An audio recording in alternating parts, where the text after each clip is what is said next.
கர்த்தர் நல்லவர், அவர் கிருபை என்றும் உள்ளது. இந்த நாளில் புதிய கிருபைகளோடு கூட உங்களை சந்திப்பதாக. தீத்து 2ஆம் அதிகாரம் 12வது வசனத்திலே, நாம் அவபக்தியும் லௌகிக இச்சைகளையும் வெறுத்து தெளிந்த புத்தியும் நீதியும் தேவ பக்தியும் உள்ளவர்களாய் இந்த உலகத்துல ஜீவனம் பண்ண செய்கிறது. கிருபை, தேவனுடைய கிருபையானது வாழ்க்கையை மாற்றுகிறது என்கிறது ஒரு தலைப்பில் கொடுக்கிறார். இந்த தேவ கிருபையானது நம்முடைய வாழ்க்கையை முற்றிலுமாக மாற்றி நம் வாழ்க்கையில ஒரு நல்ல பரிசுத்தமான ஒரு வாழ்க்கை வாழ்வதற்கு இந்த கிருபை நமக்கு உதவுகிறது.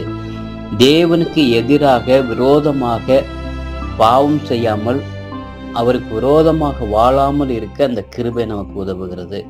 தீய காரியங்களை செய்யாமல் இருப்பதற்கு தேவ கிருபையானது நமக்கு உதவி செய்கிறது. கிருபை ஞானத்தையும் நீதியும் போதிக்கிறது என்று சொல்லுகிறது. அப்பொழுது அதோடு தேவ பக்தியோடு வாழ அது நமக்கு கற்றுக் கொடுக்கிறது. இந்த 4 காரியங்களை பாருங்க. முன்ன தேவனுக்கு விரோதமாக வாழாமல் இருக்கிறது, தீய காரியங்களை செய்யாமல் இருக்க கிருபை உதவுகிறது, ஞானத்தின் நீதி நமக்கு கொடுக்கிறது, தேவ பக்தியோடு வாழ்வதற்கு வாழ அது கற்றுக் கொடுக்கிறது.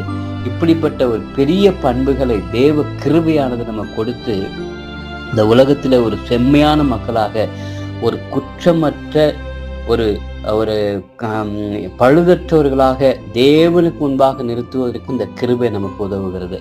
அந்த கிருபையை நாம் ஒவ்வொரு நாளும் அதிகாலையில் எழுந்து அவருடைய சமூகத்தில் அமர்ந்து அந்த கிருபையை நாம் பெற்றுக்கொள்ள வேண்டும்.